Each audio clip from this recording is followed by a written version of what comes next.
the unleavened bread, the last day.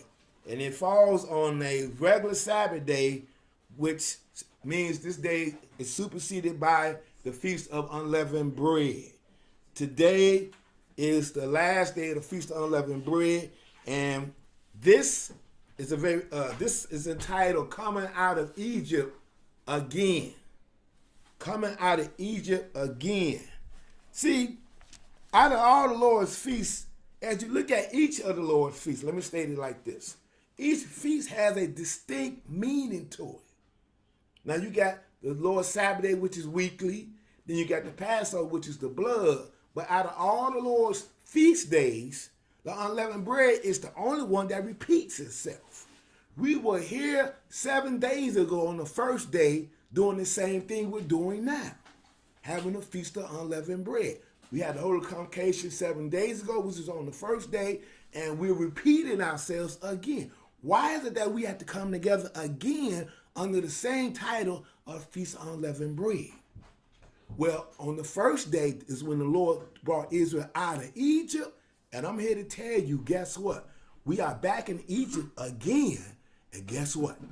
The Lord got to do it again. He has to bring us out of Egypt again.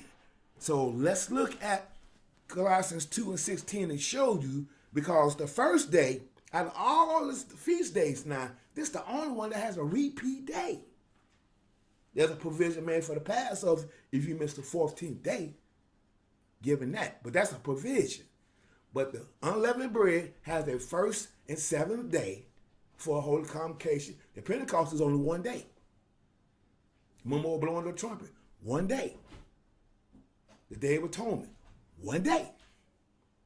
The Feast of Tabernacles, Holy Convocation is 1 day, and you feast for 7. And the 8th day is 1 day. But the unleavened bread, why does it have a repeat of the same day, y'all? One on the first day and one on the 7th day. Because God's presence of his sincerity and truth has been here for a total of 7 days for man. But why is there a repeat of a holy convocation? We're going to go right here and show you that this 15th, the 7th day, this time that we come back around represents we're observing something to come again. We're going to repeat it again, y'all. The deliverance of Israel out of Egypt. So let's go to Colossians 2 and 16. Because the Lord's feast days, all of them have a distinct meaning, separate one from the other, as it pertains to God's plan of salvation as it's laid out in his feast days. Like I teach, it is a past, present, and future meaning to all the Lord's feast days. So right here, Colossians 2 and 16. Watch this, y'all. It says, "Let no man therefore judge you in meat or in drink or in respect of a holy day." What kind of man? It tell you the 8th verse in the same chapter, the philosophers. Those who would have you after traditions of men and not after Christ. Those kind of men that would have you after the rudiments of the world and not after Christ. And we're going to show you that this is indeed what the Lord is trying to show us, that his feasts are a shadow of things to come. And he got to deliver us again. And guess what? Not only just Israel, but he brought up a mixed multitude. We're going to look at a repeat, or again, the coming out of Egypt. Israel being saved out of Egypt again. So let me finish this. It says, "Let no man therefore judge you in meat or in drink or in respect of a holy day or of the new moon or of the Sabbath days, which are a shadow of things to come." It didn't end at the cross, y'all. So we see it's a shadow of things to come, but the body is of Christ. So let's go to Leviticus 23rd chapter and get to the feast at hand. I always like to start out in the New Testament, because you can have people that don't understand the Lord's feast whatsoever. They'll run there saying they done away. How you going to have a shadow of something that's not there? Invisible things do not have shadows, y'all. Things that do not exist You cannot see. They don't cast shadows, y'all. So the Lord's feast have a shadow of things to come. And let's look at this Leviticus 23 and verse 1. Then we're going to skip down to the feast at hand. Again, this is the last day of the Feast of Unleavened Bread. And it means the coming out of Egypt again.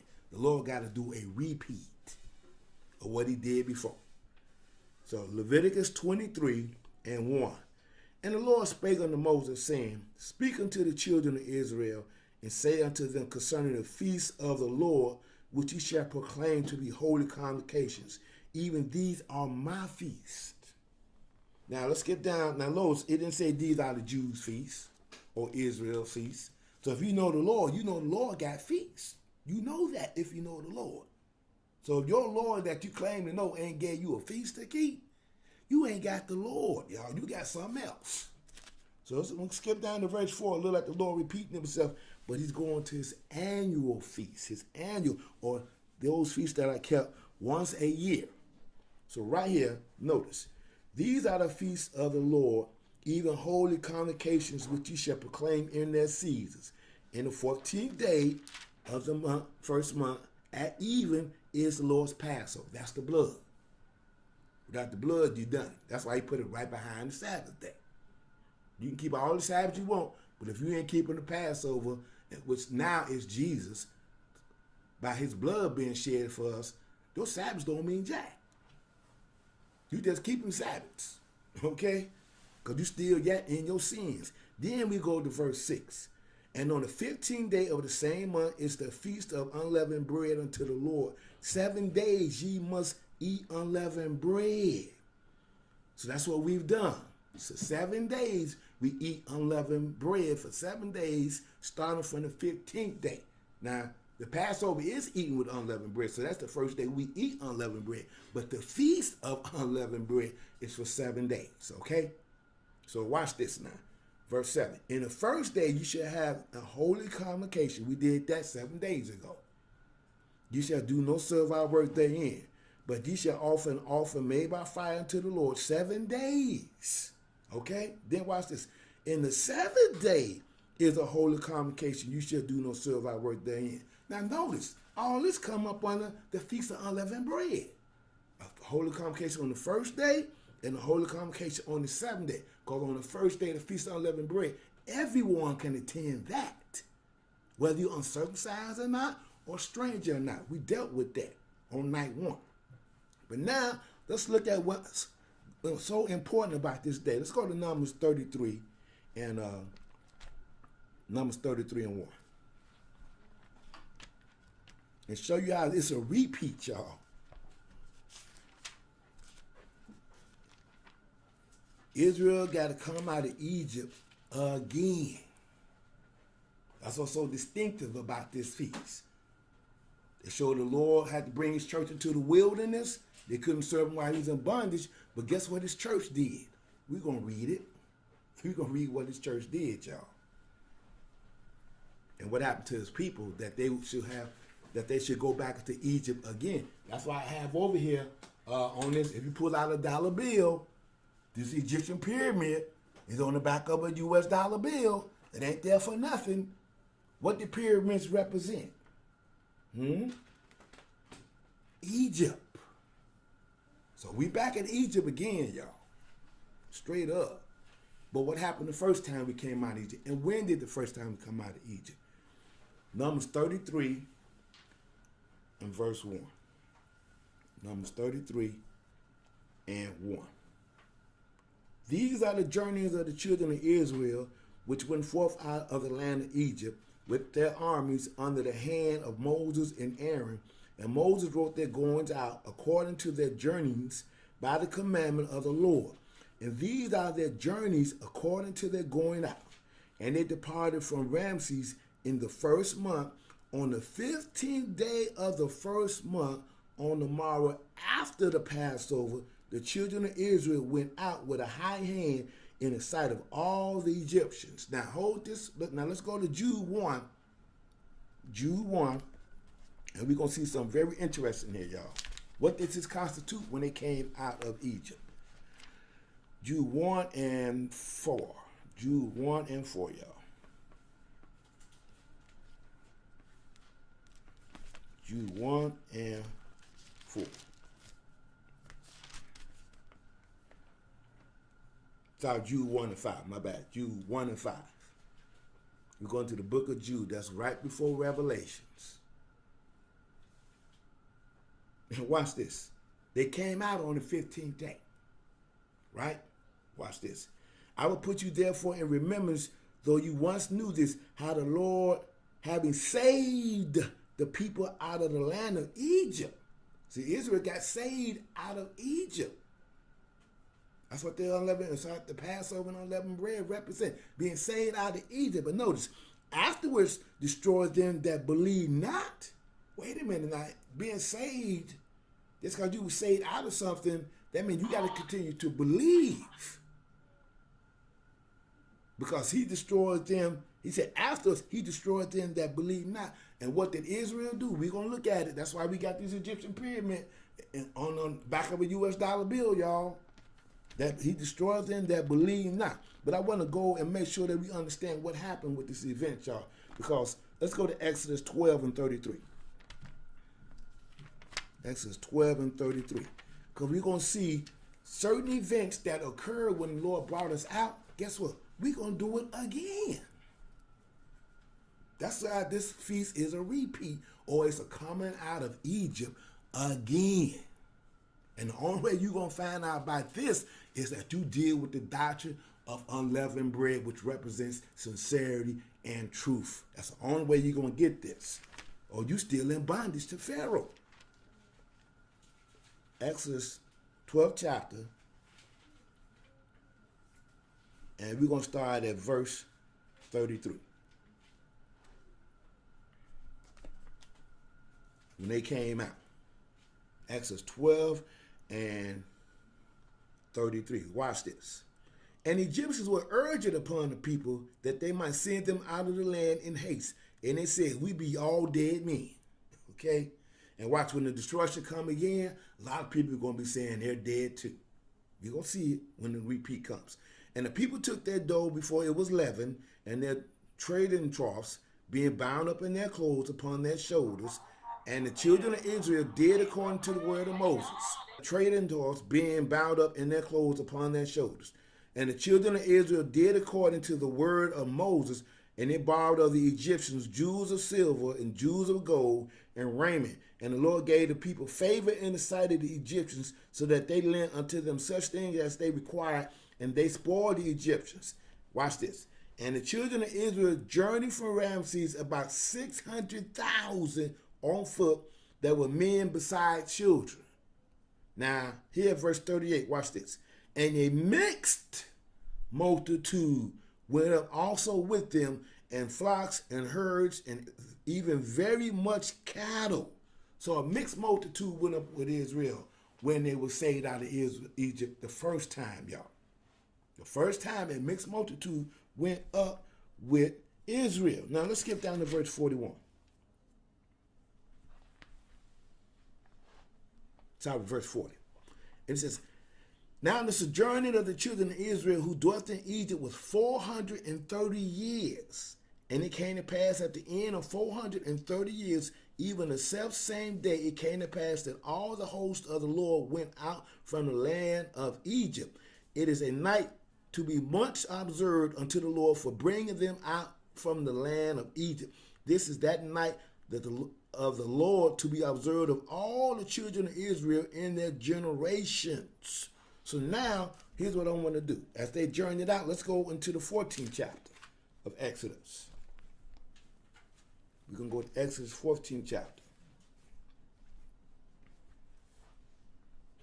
Exodus 14th chapter. And what I want to do, I want to go to, because they were led by fire, and they were led by Moses. Now, we're going to go to Exodus 14. We're going to start at 1, then we're going to skip down in this, okay? Exodus 14th chapter and verse 1. And the Lord spake unto Moses, saying, speak unto the children of Israel that they turn and encamp before Peroth, between Megiddo and the sea over against Baal Zephon. Before shall ye camp, it shall be ye encamped by the sea. For Pharaoh will say of the children of Israel, they are entangled in the land, the wilderness has shut them in. And I will harden Pharaoh's heart, and he shall follow after them, and I will be honored upon Pharaoh and upon all his hosts, that the Egyptians may know that I am the Lord. And they did so. Even though the Lord had destroyed their firstborn, the Egyptians were still being stiff-necked. Okay, now watch this. And it was told the king of Egypt that the people fled, and the heart of Pharaoh and of his servants was turned against the people. And they said, why have ye done this, that we have let Israel go from serving us? Well, because of the hardness of their heart, they forgot that the destroyer angel came through and killed all their firstborn. So now watch this, y'all.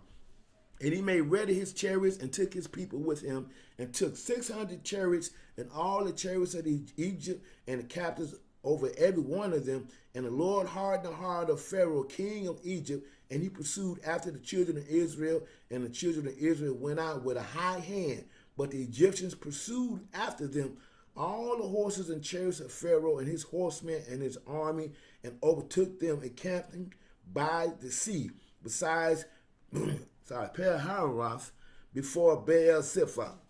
And when Pharaoh drew nigh, the children of Israel lifted up their eyes, and behold, the Egyptians marched after them, and they were so afraid. And the children of Israel cried out unto the Lord, and they said, Moses, because there were no graves in Egypt, hast thou taken us away to die in the wilderness?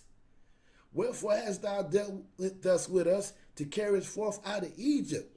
Is not this the word that we did tell thee, saying, let us alone? See, we were in bondage, and we wanted Moses to leave us alone, y'all. Just like right now, you got Israel running around, leave us alone, bringing us that Jesus. Because I'm going to show you, in this repeat, it is Jesus that we got to turn to. In this repeat. So watch this.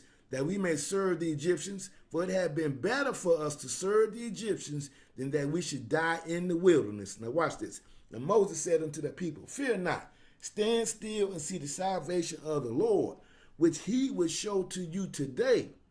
For the Egyptians whom you have seen today, ye shall see them again no more forever.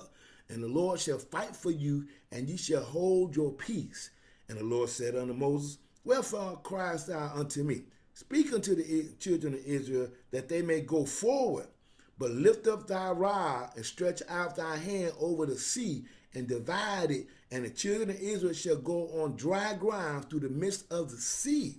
And behold, I will harden the hearts of the Egyptians, and they shall follow them, and I will give me honor upon Pharaoh, and upon all his hosts, upon his chariots, and upon his horsemen. And the Egyptians shall know that I am the Lord, when I have gotten me honor upon Pharaoh and his chariots, and upon his horsemen. Now watch this, y'all, verse 19. And the angel of God went before the camp of Israel, removed and went behind them, and the pillar of a cloud went from before them, before their face, and stood behind them, and it came between the camp of the Egyptians and the camp of Israel, and it was a cloud and darkness to them, but it gave light by night to these, so that one came not near the other all the night. And Moses stretched out his hand over the sea, and the Lord caused the sea to go back by a strong east wind all that night, and made the dry sea land, and the waters were divided. So imagine you got this big ocean over there, just divided. You know, y'all seeing the Ten Commandments movie, right? Okay, so he divided the sea. Now watch this, y'all. And the children of Israel went into the midst of the sea upon dry ground, and the waters were a wall unto them in their right hand and on their left. And the Egyptians pursued and went in after them in the midst of the sea, even all Pharaoh's horses, his chariots, and his horsemen. And it came to pass that in the morning watch, the Lord looked unto the host of the Egyptians through the pillar of fire and of the cloud, and troubled the host of the Egyptians, and took off their chariots' wheels, that they drave them heavily, so that the Egyptians said, let us flee from the face of Israel, for the Lord fighteth for them against the Egyptians. And the Lord said, Moses, stretch out thy hand over the sea, that the waters may come again upon the Egyptians, upon their chariots, and upon their horsemen. And Moses stretched forth his hand over the sea, and the sea returned to its strength. When the morning appeared, the Egyptians fled against it, and the Lord overthrew the Egyptians in the midst of the sea. And the waters returned and covered the chariots and horsemen, and all the horses of Pharaoh that came into the sea after them. There remained not so much as one of them, but the children of Israel walked upon dry ground in the midst of the sea, and the waters were walled unto them on their right hand and on their left. Thus the Lord saved Israel that day out of the hand of the Egyptians, and Israel saw the Egyptians dead upon the seashore, and Israel saw the great work. See, this is what we forgot, y'all, the great work of the Lord, which the Lord did upon the Egyptians, and the people feared the Lord and believed the Lord and his servant Moses. Now let's go right into chapter 15. Now watch this, y'all. Chapter 15 and verse 1. Then sang Moses and the children of Israel this song. We always been some singing people, y'all. Straight up. So we sang the song. Our forefathers sang this song. They sang Moses and the children of Israel this song unto the Lord. Speak, saying, I will sing unto the Lord, for he hath triumphed gloriously. The horse and his riders thrown into the sea. The Lord is my strength and my song. He's become my salvation. He is my God, and I will prepare him an habitation, my father's God, and I will exalt him. The Lord is a man of war. The Lord is his name. Pharaoh's chariots and his hosts hath he cast into the sea. His chosen captives also are drowned in the Red Sea. The depths have covered them, and they sank to the bottom as a stone. The right hand, O Lord, has become glorious in power. Thy right hand, O Lord, hath dashed in pieces the enemies. And in the greatness of thy excellency, thou hast overthrown them that rose up against thee. Thou sendest forth thy wrath, which consumed them as stubble. And with the blast of thy nostrils, the waters were gathered together, and the flood stood upright as a heap, and the depths were congealed in the heart of the sea. Yeah, somebody got on there with making all kind of noise. I had to kill it. Yeah, I had to kill it. So now let's go and skip down to verse 19, y'all. Watch this, y'all. And it says, for the horses of Pharaoh went in with his chariots and with his horsemen into the sea, and the Lord brought again the waters and the sea upon them, but the children of Israel went on dry land in the midst of the sea. So now here's what I want to do. Let's go to Acts 7 chapter and see what the Lord did the first time he set up his church. Acts 7 and 36. Because we're going to find out, y'all, guess what? The Lord going to split the seas again. We're going to go over dry shod again. All this is going to be repeated. All of this, y'all, we're going to read it. We're going to read it. Acts 7 and 36. Watch this. Acts 7 and 36. And he brought them out after they had showed wonders and signs in the land of Egypt and in the Red Sea and in the wilderness 40 years. This is that Moses was said unto the children of Israel, a prophet shall the Lord your God raise up unto you of your brethren like unto me. Him shall ye hear. Who is this? This is Jesus. This is Jesus. This is he that was in the church in the wilderness, with the angels which spake to him in the Mount Sinai, and with our fathers who received, the lively oracles to give to us. But did Israel maintain the appropriate posture with God? Notice, to whom our fathers would not obey, but thrust him from them, and in their hearts turned back again into Egypt. Wait a minute, so they went back into Egypt in their hearts? See, Egypt had no longer been just a physical place. It had become a spiritual place, y'all. And our forefathers turned back in their hearts, and they went back into Egypt. And here we go, saying unto Aaron, Make us gods to go before us. For as this Moses, which brought us up out of the land of Egypt, we wot not what's become of him.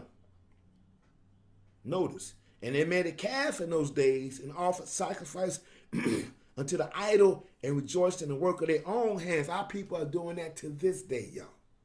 Israel went back into Egypt. What kind of Egypt, though? Because notice, this Egypt, he said they went back into Egypt in their heart. So it wasn't just a physical place, but it's spiritual Egypt. And the signs of spiritual Egypt are shown by the physical representations thereof. And I'm going to show you this right here. That's a pyramid on the back of it. Why is it on the back of a U.S. dollar bill? If you got a dollar, pull it out. It's right there on the back. A pyramid. Everybody want to focus on the eye, not realizing what that pyramid represents. It represents Egypt. But watch this. And then God turned, verse 42, verse 42. Because they rejoiced in the works of their own hands. Then God turned and gave them up to worship the host of heaven, as it is written in the book of the prophets. O ye house of Israel, have ye offered to me slain beasts and sacrifices by the space of 40 years in the wilderness? You took up the tabernacle of Molech and the star of your God. That's why what they want to call that Jewish star? That comes from the star of your God, Rifraim. That ain't the Lord's star. Look, Jesus is the bright morning star, not no Jewish star. But look, figures, knows what the book said, figures which ye made to worship them. And I will carry you away beyond Babylon. So Israel went back into captivity, y'all. Went back into captivity. Now watch this. Show you what I'm talking about a little further. Let's go into Ezekiel 19th chapter. We went back into captivity, so the Lord going to deliver us again. This time, watch Egypt, y'all. We're going to Ezekiel 19.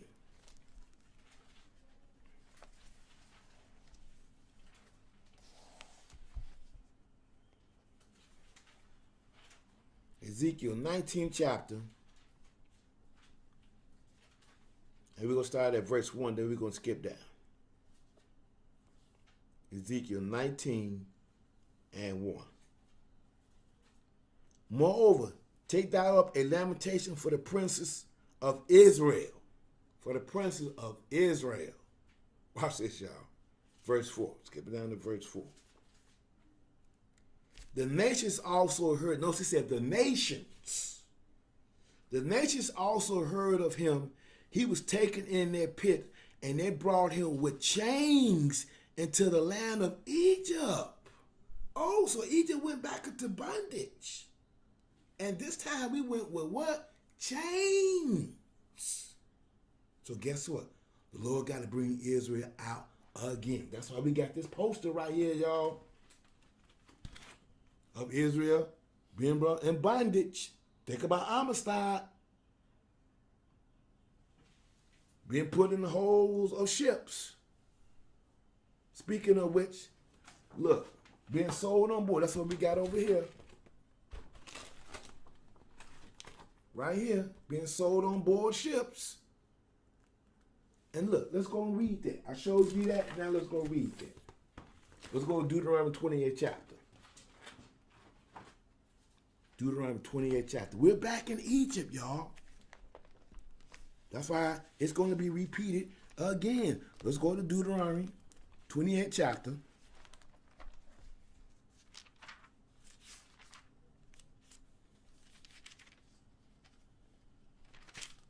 Deuteronomy 28. And we're going to go right to, we're going to go 28, Deuteronomy 28 and verse 27.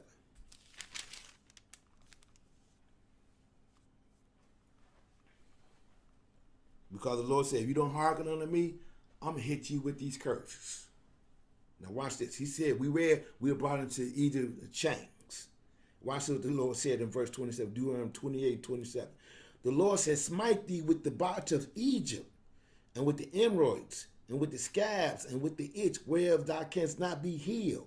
And the Lord shall smite thee with madness and blindness and astonishment of heart. That's why when we go off, that's why the police is worried about us, y'all. As soon as they say, hands up, we pull them over, we get real mad. They scared of the madness that's in us, y'all, because we would go straight off on you. Talk about anger management. Anyway, so he said, the astonishment of heart, and thou shalt grope at noonday as the blind gropeth in darkness, and thou shalt say, and thou shalt not prosper in thy ways, and thou shalt be only oppressed and spoiled evermore, and no man shall save thee. That's why someone that always rises up with a good solution, a good idea, the Lord said, ain't no man gonna save you out of this, because I'm gonna deliver you. That's why the Lord said, have Moses write, a prophet like unto me, him shall you hear. So who saved Israel? Who did Israel come out of Egypt by the first time? They came out by Moses. This time, when we come out of Egypt, guess what? We got to come out by Jesus. That's it. That is straight up it. And look, to show you we're still in Egypt, let's skip down to verse, I'm going to skip down to verse 58. There's a lot in this chapter. I call this the black man's ID card chapter. But we're going to skip all the way down to verse 58. Notice he says here, verse 58.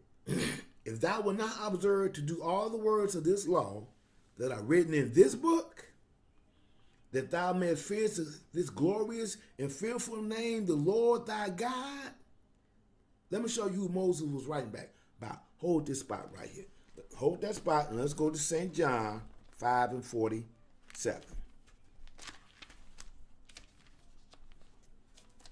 We love the name of Jesus, but we got to fear this name, y'all.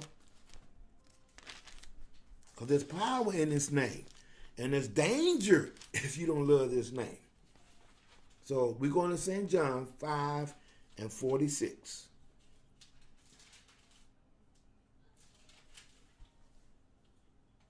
St. John 5:46. He said, for had you believed Moses, you would have believed me, for he wrote of me. But if you believe not his writings, how shall you believe my words? So we back here reading the writings of Moses, writing about Jesus. But if you don't believe this, he said, how you going to believe my words? You don't believe what Moses wrote. So let's go back. Let's go back. Because we're going to show you how the book said it's going to happen again. We got to come out of Egypt again. Back to that Deuteronomy 28th chapter, verse 58. And it says, if thou wilt not observe to do all the words of this law that are written in this book, that thou mayest fear his glory, this glorious and fearful name, the Lord thy God, Jesus. You got to say that. If you can't say that, then you might as well throw the Lord in the garbage. You might as well throw the Tanakh in the garbage. I say it Tanakh. That's what they call the first 5 books of the law. I know about that Jew thing. Anyway, moving right along. But then he said, the Lord will make thy plagues wonderful, and the plagues that I see, even great plagues, and of long continuance, and sore sicknesses, and long continuance. Notice, moreover, he will bring upon thee all the diseases of Egypt. Wait a minute now. Understand, we went into Egypt by chains. We got pyramids on the back of the U.S. dollar bill, and he said, I'm going to bring the diseases of Egypt. The AIDS is plaguing us. High crime rates, high everything. We the best and the worst of everything, y'all. Okay, I put it like that. Just give you some hope. We the best and the worst. Okay? But watch this. I'm going to skip down to verse 68. Because the Lord told Israel this while they were in the wilderness. They had come out of physical Egypt. But what about spiritual Egypt? We went back in, y'all. And here's the proof. And it said, the Lord shall bring thee into Egypt again with ships. Remember we read earlier, the nations heard them and they put them in Egypt by chains. So we got the chains and the ships. How did our forefathers get over here, y'all? Think about it. Get Amistad. Look at that movie Roots. 12 years a slave. Okay? There's a bunch of, we got it on our website. Hey, it's a gang of slave movies, y'all. Dango? Birth of a Nation, Underground Harriet Tubman. I can go on and on, y'all. So we were brought over here in ships with chains, y'all. And notice, he said, I'm going to bring you to Egypt again. Which means, guess what? We got to be delivered, what? Again. Let me finish this. And by the way, I spake unto thee, thou shalt see it no more again, and there you shall be sold unto your enemies for bondmen and bondwomen, and no man shall buy you. Who is your enemies now? People that don't want you to believe this book. Because they're part of Egypt, the house of bondage, spiritually speaking. So let's go to Zechariah 10 and 10. Zechariah 10 and 10. Watch this. That's what's so unique about the Lord's feast and plan of salvation. They lay it out. They show you what the Lord is going to do, how he's going to do it, and the way he's going to do it. This Feast of Unleavened Bread, the reason why we have 2 nights for the same reason, is because the Lord got to do it again. We're back here for the same reason, because it's the Feast of what? Unleavened Bread. But this represents the coming out of Egypt again. So Zechariah 10 and 10.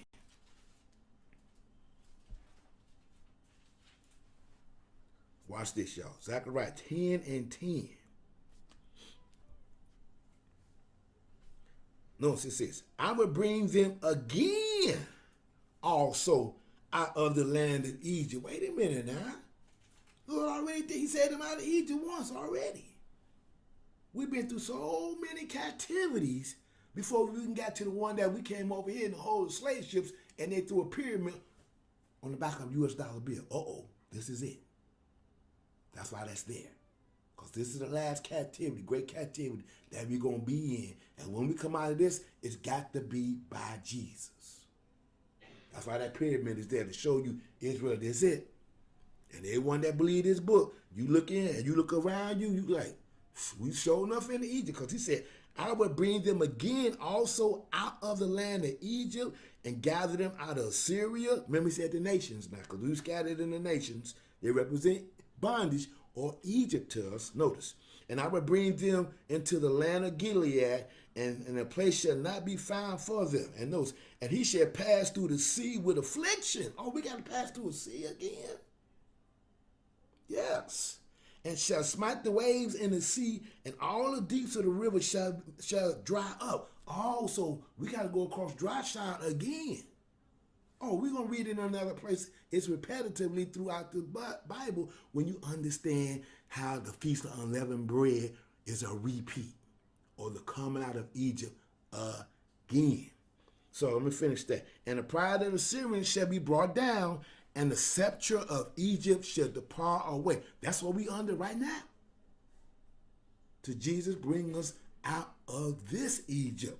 How I know it's a spiritual Egypt? Let's go to Revelations 11 chapter. Revelations 11, the last book of the Bible. Revelations 11.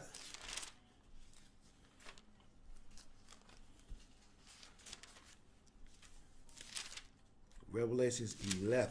And we're going to start at 1 and skip down. Because this shows when we get ready to come out.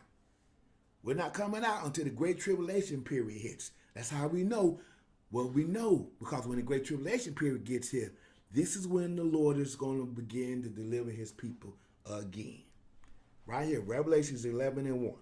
And there was given me a reed like unto a rod, and the angel stood saying, Rise, and measure the temple of God, and the altar, and them that worship therein. But the court which is without the temple leave out, and measure it not, for it is given unto the Gentiles, and the holy city shall they tread underfoot 40 and 2 months. 40 and 2 months. That's 40 and 2 months of full months, 30 days per month. Because 30 times 42 gives you what we finna read in the very next verse. Look. And I will give power unto my 2 witnesses, and they shall prophesy 1,260 days, clothed in sackcloth. So 30 times 42 gives you 1,260 days. The Lord did the math for you right there when you understand what a full month is to the Lord, and it is 30 days. Now watch this, y'all. Let's get down all the way down to verse, because they're going to be killed. And we're going to skip all the way down to verse 8.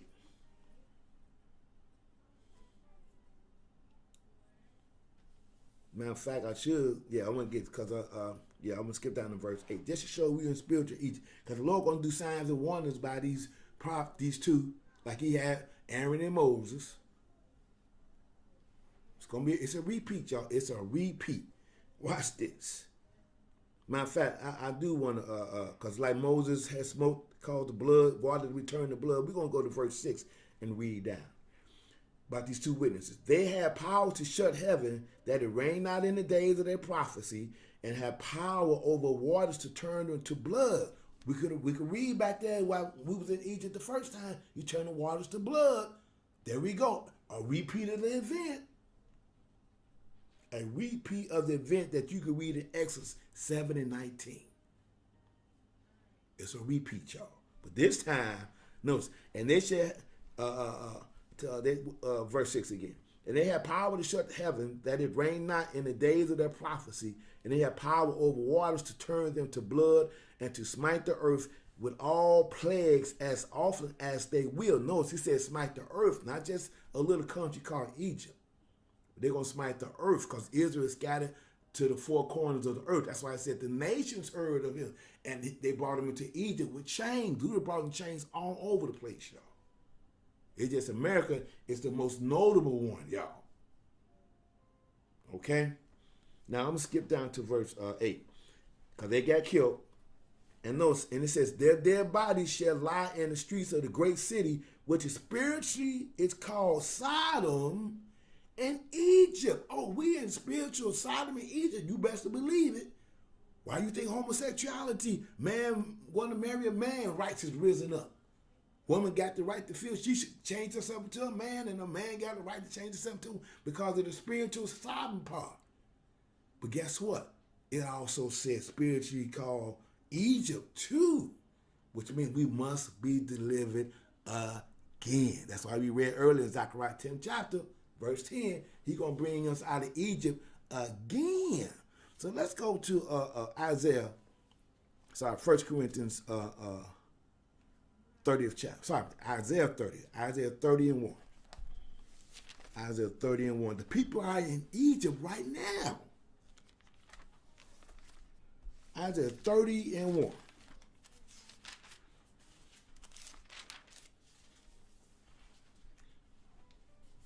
Isaiah 30 and 1.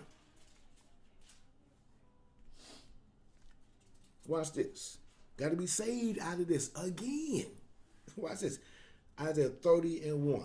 Woe to the rebellious children, said the Lord, that take counsel, but not of me, that cover with a covering, but not of my spirit, that they may add sin to sin. See, this Egypt that we in now, everybody think you can just continuously sin and serve God. You know, you could cover with a covering, call yourself religious, and just keep sinning and add sin to sin.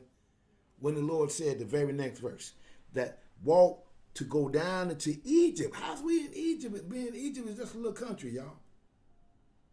Because spiritual Egypt is scattered across the globe to the people of God. And then it says, and they have not asked at my mouth to strengthen themselves in the strength of Pharaoh. Oh, so that's who got their doors open all day tomorrow? Pharaoh's keeping the people in bondage to add sin to sin. That's why they got off into rabbits and eggs last Sunday. That's why they let their kids play with little rabbits and little eggs. You know rabbits don't lay eggs, y'all. Come on, y'all. We all know that. But why they let them do it? Because the doctrine is to add sin to sin in spiritual Egypt. Notice he said, and the trust in the shadow of Egypt. Therefore shall the strength of Pharaoh be your shame, and the trust in the shadow of Egypt your confusion. So now let's go to Isaiah 11 chapter, and watch what the Lord got to do. Isaiah 11 and 10.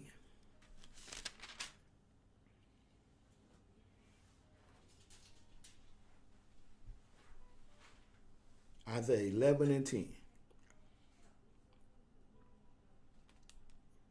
And it reads, in that day shall be a root of Jesse, which shall stand for an ensign of the people.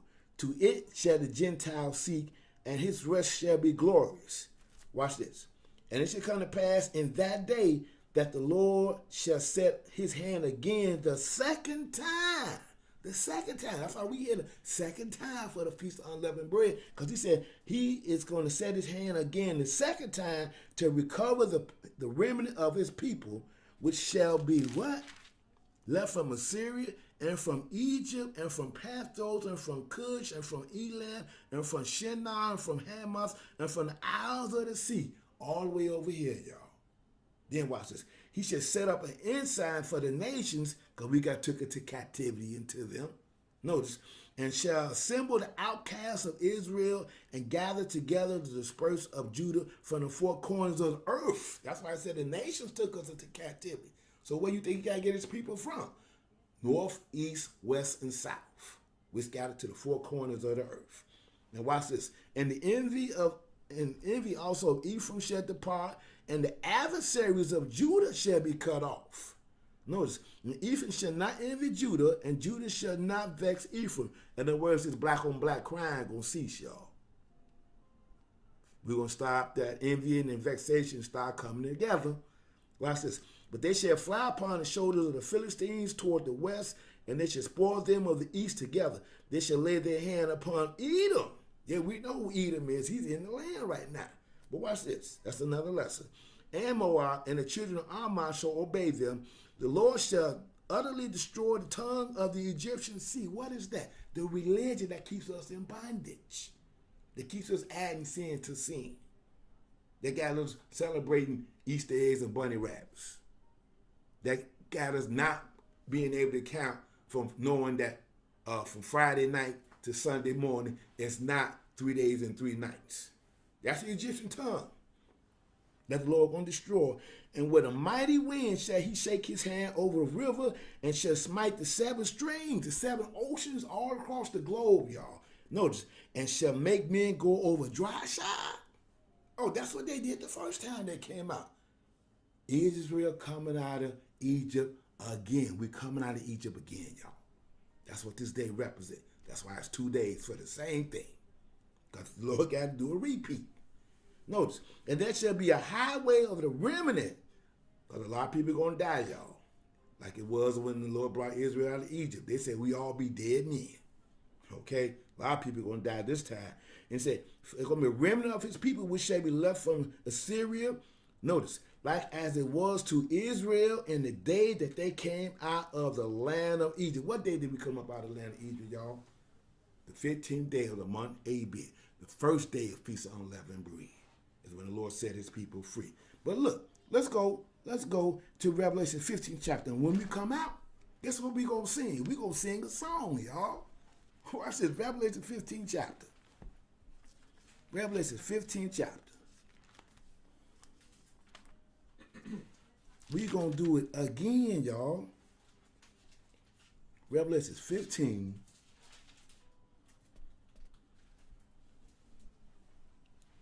Revelation 15 and verse 1.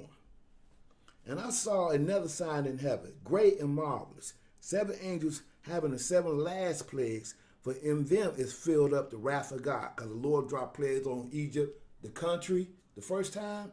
The Lord going to drop plagues on Egypt as a world the second time. Now watch this. And I saw, as it were, a sea of glass mingled with fire, and them that had gotten a victory over the beast, and over his image, and over his mark, and over the number of his name, stand on the sea of glass, having the harps of God. Notice this. And when those that's going to do that, watch what they're going to be doing, y'all. And they sang a song of Moses. Oh, wait a minute now. Did we not read that at the top of Exodus 15 chapter? They sang the song of Moses. But God's people are going to sing it again. We're going to be coming out of Egypt again. This Egypt that's around us, y'all. We coming out. That's why we keep this feast the second time. That's how we come back for the 7th day Holy Convocation. And watch this. Then they sing the song of Moses, the servant of God, and the song of the Lamb. Oh, so now that's why Moses said, a prophet like unto me, him said you hear, that's going to be raised up from among your brethren, like unto me. So now it's Jesus and the song of Moses, song that we're going to be singing when we come out the second time, y'all. Saying, great and marvelous are thy works, Lord God Almighty, just and true are thy ways, thy King of saints. Who are these saints, y'all? Let's go to Revelations, back up to Revelation 14 chapter and verse 12. Because when the Lord brought Israel out of Egypt, he gave them his commandments. The second time we come out, we're going to be singing the song of Moses, as our forefathers did the first time they came out of Egypt. We sang the song of Moses. But this time when we sing it, we're going to sing the song of Moses, and we're going to sing it with the Lamb of God, which is Jesus. That's why we keep the Passover. So right here, watch this. Revelations 14 and 12. Here is the patience of the saints. Here are they that keep the commandments of God and the faith of Jesus.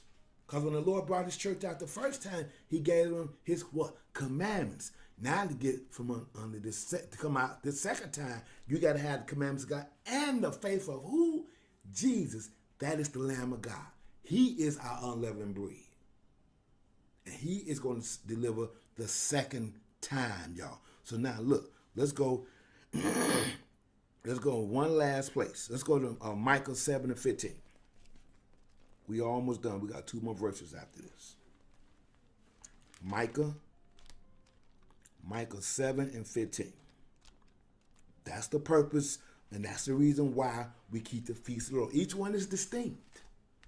It's a shadow of what's coming, y'all. That's why if you ain't keeping the Passover for the blood, you're going to be destroyed when the destruction comes. Y'all seen that movie, what, Independence Day? When them aliens was doing routing, movies like what Terminator, when that fireball just was sweeping the land, with Terminator 2, she was holding on the fist and the fire whip. Oh yeah, a great destruction coming, y'all. But watch this. Micah 7 and 15. Watch this, y'all. Micah 7 and 15. Knows what it says. According to the days of thy coming out of the land of Egypt. How did we come out of Egypt? Go back there and look at how the Lord dropped them plagues. Notice, I will show unto him marvelous things. Who is this him? Everybody that's keeping the feast of unleavened bread the second time, y'all. Because this is what it represents to God's people. Because you see this pyramid, y'all. That ain't on there for nothing. We got to come out of Egypt again. Just like we came out the first time. But this time, it's the nations that we in bondage to. We in bondage to their religion. Got to come out of that. Because it's causing the people add sin to sin. But he said, look, according to the day that I coming up out of the land of Egypt, I will show unto him marvelous things. Notice, the nations shall see. The very ones that took us in captivity, y'all. No, see, the nations shall see and be confounded. At all their might, they shall lay their hands upon their mouth. Their ears shall be deaf. They shall lick the dust like a serpent. They shall move out of the holes like worms of the earth. That's how the Lord reduced Egypt the first time, drawing their army in the sea. And they were saying, we all be most dead men. That's why they're saying, get out because of the destruction. But they're going to do the same thing for Israel. And they shall be afraid of the Lord our God and shall fear because of thee. So now let's go to Revelations, the 6th chapter. I got to add another verse in there, right? Revelation 6th chapter. To show you the repeat. I almost left this out. Revelation is the 6th chapter. Now, Revelation is the 6th chapter, and we're going to start at verse 12. Because if we went back through the story how we first came out, the Lord had Israel to put the blood up on the doorposts. Okay? Guess what? The blood going to go up on the moon this time. And watch who the Lord going to deliver. But we're going to Revelation 6 and 12. And I beheld when he had opened the sixth seal, and lo, there was a great earthquake, and the sun became black as sackcloth of hair, and the moon became as blood. Remember, we had to put the blood up on our doorpost in Exodus 12 chapter. Now, this is a repeat. Now the Lord going to have the blood up on the moon. Those that paid attention to how we came out of Egypt the first time, you know how the Lord going to rip us out the land and bring us out of Egypt this time. There ain't no rapture, none of that. That come out of the Egyptian tongue, that you may add sin to sin and lie on the Bible. That's adding sin to sin, y'all. Because you saying the Lord said he going to do that, and he ain't said nothing about no rapture. We just read after the manner how we came out of Egypt, he's going to show us this thing. So now we see the blood up on the moon, just like he brought us out of Egypt. And it said the stars of heaven fell unto the earth, even as the fig tree cast her untimely fig. And then when she is shaken of a mighty wind, this time the Lord said, right, had it written, and the heavens shall depart as a scroll, because we did in global now, y'all. We ain't just in one little country. Now the Lord, because Israel's got it to the four corners. And he got to recover his people to what? The second time from everywhere, not just out of one little country, y'all. Notice, the heavens departed as a scroll when it's rolled together, and every mountain, every island and island were moved out of their places. And the kings of the earth, and the great men, and the rich men, and the chief captains, and the mighty men, and every bondman, and every free man hid themselves in the dens and in the rocks of the mountains, and said to the mountains and rocks, fall on us, hide us from the face of him that sitteth on the throne, and from the wrath of the Lamb. The Lamb, y'all, because we're going to sing that song of Moses and the Lamb when we come out again. For the great day of his wrath has come, who shall be able to stand? Now watch this, right into the 7th chapter. And after these things, that's why we on the 7th day. 7 days shall you eat unleavened bread. Watch what he put in chapter 7. Just to let everybody know, this is why I got you keeping it for 7 days. On the 7 days, you shall have a holy convocation for the feast of unleavened bread. After these things, I saw 4 angels stand in the 4 corners of the earth, holding the 4 winds of the earth, that the wind should not blow on the earth, nor on the sea, nor on any tree. And I saw another angel ascend from the east, having a seal of the living God. And he cried with a loud voice to the 4 angels to whom it was given to hurt the earth and the sea, saying, hurt not the earth, neither the sea, nor the trees, till we have sealed the servants of our God in their forehead. No, this is in the 7th chapter. We're on the 7th day of the Feast of Unleavened Bread, ain't we? Watch this. And I heard the number then which was sealed, and there was sealed 144,000 of all the tribes of the children of Israel. Oh, that's what the Lord did the first time. He protected his people then. He put the blood up on the moon. Now he's delivering Israel like he did before. Here we go again. Now watch this. And of the tribes of Judah were sealed 12,000. Of the tribe of Reuben was sealed 12,000. Of the tribe of Gad was sealed 12,000. Of the tribe of Asher was sealed 12,000. We talking physical people, y'all. This is not talking spiritual. But watch who else is coming up with Israel. I'm going to skip down to verse 9. Watch this. And after this, I beheld, after this I beheld, remember this is in the 7th chapter. We're on the 7th day of the Feast of Unleavened Bread, where we saw the whole convocation. And remember, we read earlier when Israel came out the first time, along with them was a what? Mixed multitude, okay?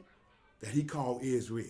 Watch this, y'all. And after this I beheld, and lo, a great multitude, which no man could number, of all nations, and kindred, and people, and tongues, stood before the throne and before the Lamb, clothed with white robes and sun palms in their hands, and cried in a loud voice, saying, salvation to our God. Oh, he just ain't the God of Israel only? Because you got people out there think, only us Hebrew Israelites going to say, no. That's why he put this in the 7th chapter, because on all that keep the Lord's feast, according as he said, Holy Convocation was on the 1st day, Holy Convocation was on the 7th day. Now we're reading in the 7th chapter. Just like he delivered Israel the first time, it's a repeat again of coming out of Egypt. That's why he said They're going to cry salvation to our God which sitteth upon the throne and unto the Lamb. Because we're going to sing the song of the Lamb this time, because we sang the song of Moses the first time. That was at physical Israel with a mixed multitude. This time, it's going to be Israel, physical Israel, with a mixed multitude. We're going to do it again. So now let's go to our last place. Romans 11 and 25. Romans 11 and 25. That's why this is a repeat. That's why the Lord got that in Revelation 7th chapter. This is the seventh day of the Holy Convocation. He's going to bring us out of this again. That's why that pyramid is over there, y'all. That represents Egypt.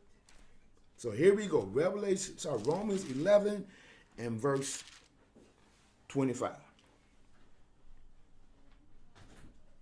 Romans 11 and 25. This is our last place.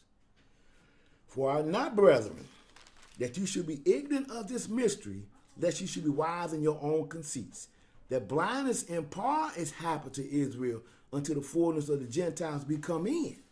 Notice, and so all Israel shall be saved. So the Lord got saved Israel again.